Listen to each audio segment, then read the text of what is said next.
Wanita ini terus memasukkan barang ke troli belanjaannya. Saat tiba di kasir, total belanjaannya lebih dari $8.000, tapi dengan percaya diri ia mengeluarkan setumpuk voucher. Setiap kali voucher dipindai, total harganya terus turun. Pada akhirnya toko itu harus mengembalikan $30 kepadanya. Ia memegang struk belanja itu dengan gembira. Para pelanggan di sekelilingnya tertegun. Wanita ini dulunya adalah juara Olimpiade pacu lari, namun setelah pensiun ia tidak punya penghasilan tetap. Jadi ia bergantung pada voucher untuk menghemat uang. Demi mengumpulkan lebih banyak voucher, ia memberi tumpukan surat kabar murah lalu memotong bagian voucher satu persatu. Ia bahkan rela mengaduk-aduk tempat sampah untuk mendapatkan satu pasta gigi. Hanya dalam beberapa bulan rumahnya penuh sesak dengan barang-barang. Suatu hari ia membuka sebungkus sereal, lalu mencicipinya tapi rasanya aneh. Setelah dicek ternyata sereal itu sudah kadaluarsa. Ia langsung menyalakan komputernya dan mengajukan keluhan ke perusahaan. Tak disangka sore itu juga ia menerima surat permintaan maaf dari merek tersebut. Di dalamnya ada voucher gratis. Lalu ia pergi ke supermarket dan menukarkannya dengan cemilan. Saat di kasir, pegawai toko bilang bahwa merek-merek besar sering mengirimkan voucher untuk menghindari pemberitaan buruk. Mendengar itu ia mendapat ide.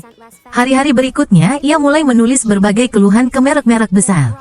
Dalam hitungan hari ia menerima ratusan voucher. Temannya terkejut saat melihatnya.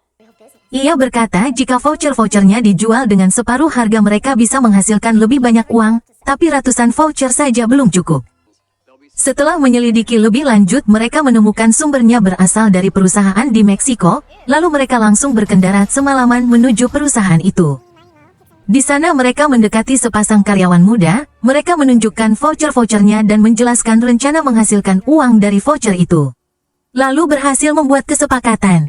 Ternyata perusahaan itu mencetak voucher dalam jumlah berlebih setiap harinya dan biasanya voucher-voucher yang tak terpakai akan dimusnahkan. Tapi pria itu diam-diam mengambil sisanya lalu menyuap sopir truk pengantar barang, lalu kemudian menyerahkannya ke rumah wanita tersebut. Jalan mereka menuju kekayaan resmi dimulai. Wanita itu membuat situs web penjualan voucher. Ia menjual voucher-voucher itu dengan harga setengahnya, temannya mempromosikannya di platform video. Seiring bertambahnya penonton, semakin banyak orderan yang masuk. Pada saat yang sama, ribuan voucher mulai bermunculan di supermarket di seluruh negeri. Bahkan para kasir pun dibuat tercengang. Dalam hitungan hari saja, mereka sudah menghasilkan jutaan dolar. Suatu sore mereka membeli 5 mobil sport sekaligus. Mungkin kamu pikir ini hanyalah cerita film, tapi ini adalah kisah nyata. Kalau kalian suka video ini, jangan lupa di like. Terima kasih.